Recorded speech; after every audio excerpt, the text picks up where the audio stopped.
ಇಲ್ಲ ನಿಮ್ಮ ಮೂಡಾಧಾರ ಇರಲಿ, ಆ ಪ್ರಾಪರ್ಟಿ ನಮಗೆ ಸೇರಿಲ್ಲ ಅಂತೇಳಿ ಏನಾದರೂ ಮಾಹಿತಿ ಅವರಿಗೆ ಕೊಟ್ರ, ಕೊಂಡ್ಕೋಬೇಡಿ ಇದನ್ನು ಮೂಡಾದಲ್ಲಿದೆ ಅಂತ ಹೇಳಿದ್ರ, ಅಕ್ವೈರೆ ಅರ್ಜಿ ಹಾಕಿದಾಗ ಆ ಅರ್ಜಿನ ಇವ್ರು ಕನ್ಸಿಡರ್ ಮಾಡಬೇಕಾದ್ರೆ ಆ ಜಾಗದ ಸರ್ವೆ ಏನಾದರೂ ಮಾಡಿದ್ರ ಅಧಿಕಾರಿಗಳು ಹೋಗಿ ಮಲ್ಲಿಕಾರ್ಜುನ್ ರಿಜಿಸ್ಟರ್ ಮಾಡ್ಕೊಂಡ್ರಲ್ಲ ಮಲ್ಲಿಕಾರ್ಜುನ ಸ್ವಾಮಿ, ಆಗ ಅದರ ಪೊಸಿಷನ್ ಏನಿತ್ತು ಜಾಗದ್ದು ಫಿಸಿಕಲ್ ಇದು, ಇವರು ಎನ್ ಒ ಸಿನೂ ಕೊಟ್ಟರಲ್ಲ, ಅದೆಂಥದ್ದು ನಿಮ್ಮ ಚೇಂಜ್ ಆಫ್ ಲ್ಯಾಂಡ್ ಇದು ಮಾಡಿಕೊಟ್ರಲ್ಲ ಡಿ ಸಿ,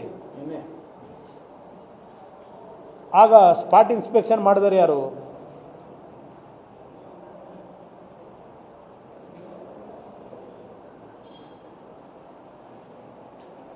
ಎರಡು 2010ಕ್ಕೆ ಆಮೇಲೆ ಈ 4 ವರ್ಷ ಬಿಟ್ಬಿಟ್ರು, ಮತ್ತೆ 2004-5 ಆಯಿತು. 2010ಕ್ಕೆ ದಾನ ಮಾಡ್ತಾರೆ. ಇದೇನು ಅರಿಶಿನ ಕುಪ್ಪಕ್ಕೆ ಕೊಟ್ಟರು ಅಂತ ಹೇಳಿದ್ರು ಮುಖ್ಯಮಂತ್ರಿಗಳು.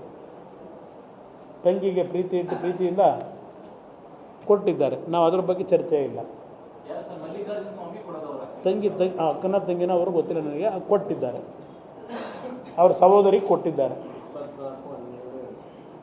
24/12/2010ಕ್ಕೆ ದಾನ ಮಾಡಿದ್ರು ಆ ಭೂಮಿನ. ಆ ದಾನ ಮಾಡಿದಾಗಲೂ ಅದರಲ್ಲಿ ಏನಿದೆ ಬ್ರದರ್, ಕೃಷಿ ಭೂಮಿ ಅಂತ ಇದೆಯೋ ಇಲ್ಲ ಚೇಂಜ್ ಆಫ್ ಲ್ಯಾಂಡು ಆಗಿತ್ತಲ್ಲ ಅದು ಕೊಟ್ಟವ್ರ? ಹಾಂ, ನೋ ಕ್ರಾಪು, ಸರಿ, ಅಗ್ರಿಕಲ್ಚರ್ ಅಲ್ಲಿ ಅವ್ರು ದಾನ ಮಾಡಿದ ಪತ್ರ ನೋಡು, ಕೃಷಿ ಭೂಮಿ ಅಂತ ತೋರಿಸವ್ರಲ್ಲಿ, ಕನ್ವರ್ಷನ್ ಆಗಿರೋದು ತೋರಿಸಿಲ್ಲ ದಾನ ಪತ್ರದಲ್ಲಿ. ಹಾಂ,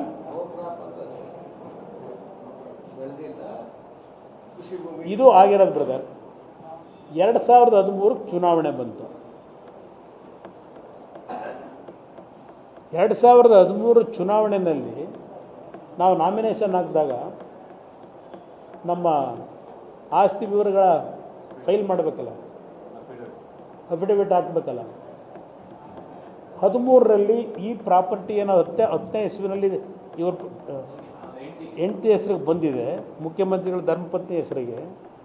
ಆ ಪ್ರಾಪರ್ಟಿ ಬಂದಿರತಕ್ಕಂಥದ್ದನ್ನು ಏನಾದರೂ ಮಾಹಿತಿ ಇಟ್ಟಿದ್ದಾರಾ?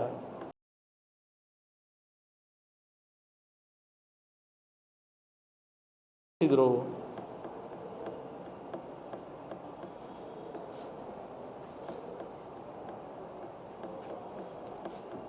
ಮತ್ತೆ 3 ವರ್ಷ ಏನು ಚರ್ಚೆ ಇಲ್ಲ ಅದ್ರ ಬಗ್ಗೆ, ದಾನ ತಗೊಂಡ್ರು. 2014ಕ್ಕೆ ಮೂಡಾಗ ಒಂದು ಲೆಟ್ರ್ ಬರೀತಾರೆ, ನನ್ನ ಜಾಗದಲ್ಲಿ ನಾನು ಖರೀದಿ ಮಾಡಿದಂಥ ಭೂಮಿ ಅಂತಾರೆ. ಇಲ್ಲಿ ದಾನ ತಗೊಂಡಿರೋದು ಅಂದರೆ ಅವರ ಅಣ್ಣ ಖರೀದಿ ಮಾಡಿರೋದು ಇನ್ನೆಲ್ಲ ಹೇಳ್ಕೊಂಡಿರ್ಬೋದು. ನನ್ನ ಖರೀದಿ ಭೂಮಿನಲ್ಲಿ ನೀವು ಅತಿಕ್ರಮಣ ಮಾಡಿ ಸೈಟೆಲ್ಲ ನಿರ್ಮಾಣ ಮಾಡ್ಕೊಂಬಿಟ್ಟಿದ್ದೀರಿ, ನನಗೆ 3 ಎಕರೆ 16 ಗುಂಟೆ ಬೇರೆ ಜಾಗ ಕೊಡಿ ಅಂತ ಕೇಳ್ತಾರೆ, ಅರ್ಜಿ ಹಾಕ್ತಾರೆ.